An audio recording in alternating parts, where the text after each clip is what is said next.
What's up, little bros? You got Big Bro here.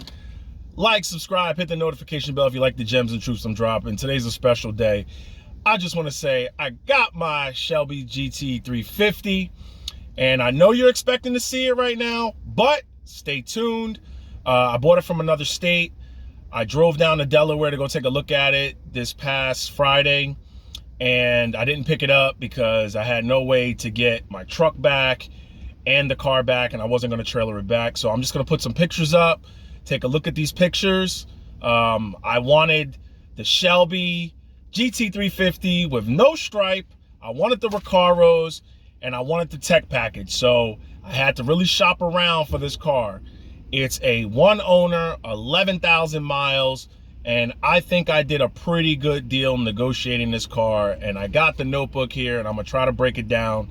I'm gonna put some forms up. Make sure you screenshot them, and you'll be able to follow along with the breakdown that I did. Now, if you take a look at the listing price, the listing price is $66,990. Now, KBB has a fair market price between $64,932 and $69,190. Now, a fair purchase price for this car, the average purchase price that people are paying for these cars are $66,778 for the mileage, for like the mileage that this car has and the year. This is a fair purchase price. Now, I'm gonna put the order form up here. A lot of your YouTube influencers, they like to talk about how much they're paying for their car, but they never put the breakdown of exactly how they did the numbers. They will never put these order forms up here. I'm gonna do something for you. I'm gonna put the order form up here. Now, I redacted some of my personal information because this is YouTube and I don't need anybody stealing my information, but I redacted some of the information. But you can see I got the car for $65,600. Now, here's how we got to that from $66,990, which is pretty much $67,000. What happened was they were going to give me the car for $65,900. I was talking to him.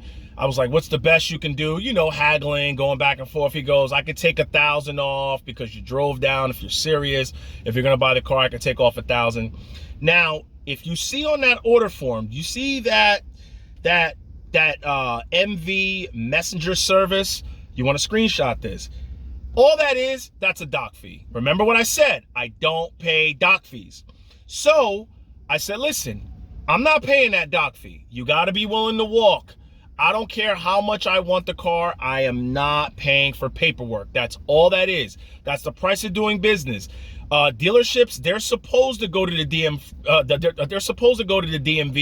and do the tax, title, and tags for you. They're supposed to do that. That's a part of the service. Now, I said, listen, take that $400 off the price of the car. So it was $65,990. Let's just say it was $66,000 he was willing to give me the car for. So he took off $1,000. He was willing to give me the car for $66,000. I said, no, take that $400 off. You know what? He took the $400 off the price of the car, so it came to $65,600. Now, if you look at all the other fees, they're standard. You got to go over this. All you want to do is pay title, tax, and tags. That's all you want to do on a car. So after the tax, title, and tags, it came to $70,547.93. Now, after we got to this number, now you go see the finance person. Now, here's where you really got to be careful. They asked me how much you want to put down. I said, nothing. They said, nothing? I was like, no, I'm not putting down anything. Now, here's where it's going to make sense why I put down nothing. I said, I'm not putting down nothing. They said, okay, well, okay, you're not going to put down nothing. All right, blah, blah, blah. Okay. Do you want to purchase any warranties? No. Here's why I didn't purchase any warranties. I did my research on this car before I even left New Jersey to go to Delaware. I called Ford Warranty Department. Do your research on the car before you go. Just don't search the Carfax. I called Ford Warranty Department. I gave them the VIN number. They will tell you all all the mechanical history of the car. If there was work done to this car, if there was any big orders done through the warranty department, they will tell you if anything was done. All they pretty much told me was that the car had oil changes. They said there was no warranty work done to the car. That's a really good, that's good. That's green. That's a green check mark for me. Then I asked, is the car still under warranty? Now, I thought the car wasn't under warranty like once the first or second person sells it. The car is under warranty for 5 years, 60,000 miles. She said, as long as you stay under 60,000 miles, the warranty expires in July of 2024. You're good for the powertrain warranty. She said the bumper to bumper, the 3-year, 36,000 mile warranty is expired, but you're covered under the powertrain warranty. Now, here's why the powertrain warranty is more important to me, because these engines have had problems in the past. This is why I wanted to know if there was still under a warranty, if there was anything that was covered, and that's good. That's a negotiation tactic when you see the finance guy. Now, we're sitting in front of the finance person. He slides me a paper.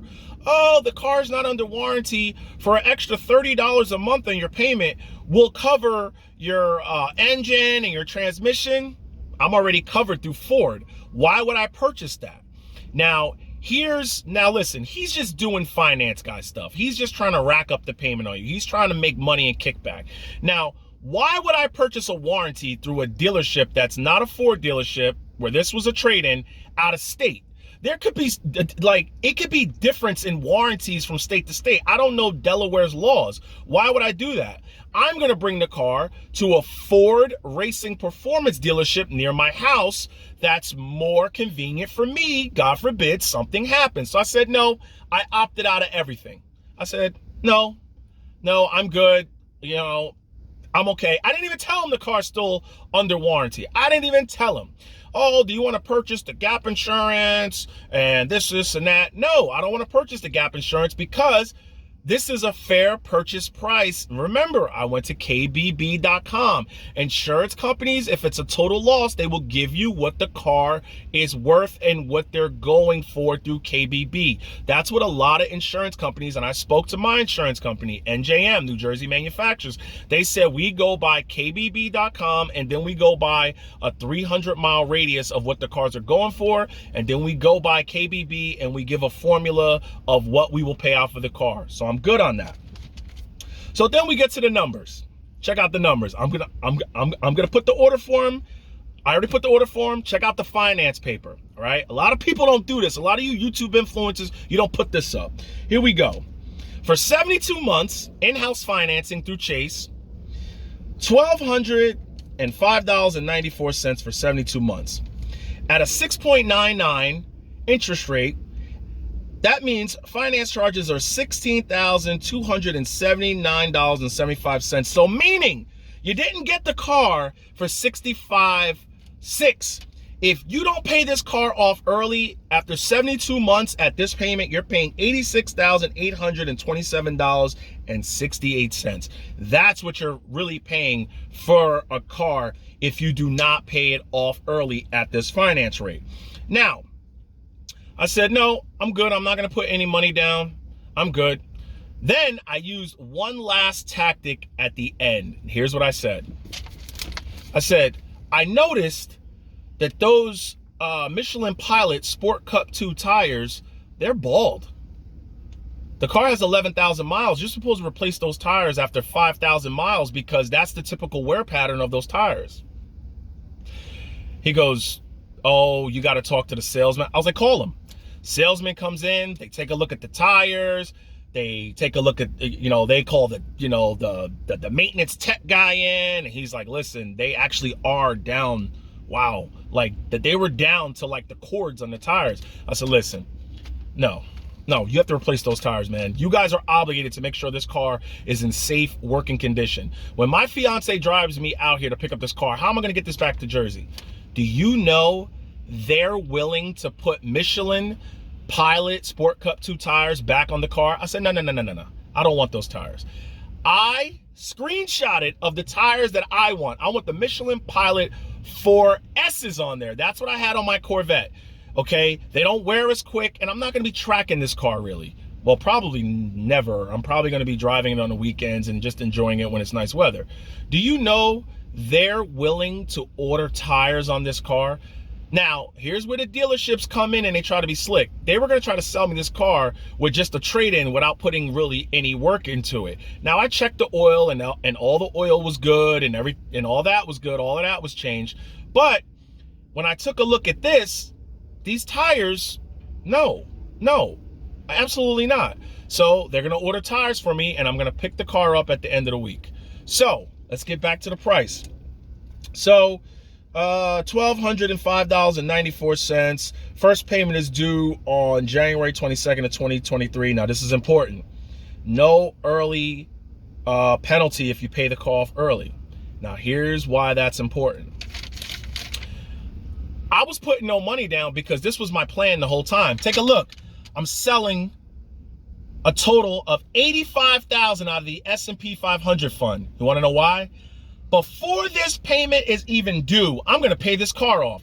I'm not going to pay 6.99% finance charging. Now, I know a lot of you are going to say, you're never supposed to take money out of the market. Here's the thing. I don't know what the market is going to do the next year or two, but I know for a fact I got to pay 7% on this car. I'm not giving them $16,279.75 on this car. I'm knocking out the payment on that. And you know what I'm doing? I owe $8,000 on this truck. I'm knocking out that too. I'm paying off my truck. This is going to be, God willing, this is going to be my truck until I retire. It's a Ram 2018 certified pre-owned. I plan on keeping this until I retire. There's a warranty on this for 100,000 miles and it expires in 2025.